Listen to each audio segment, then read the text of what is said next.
Great.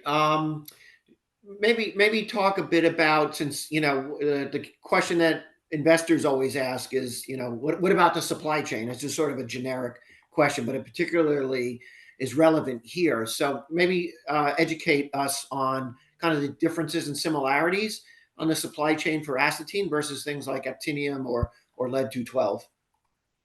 Well, I think the clear difference between lead and astatine versus actinium, for example, is the half-life. With lead and astatine, we have a much shorter half-life, which, of course, from a supply chain perspective, adds a layer of complexity and a couple of challenges. It also has many benefits. Having a shorter half-life allows you to have a decentralized supply chain, which, from our perspective, is a de-risked supply chain. If you have one node in your distribution network that, for whatever reason, is out of play for a moment, then you have other nodes that can fill that gap whilst that specific node is getting back up and running.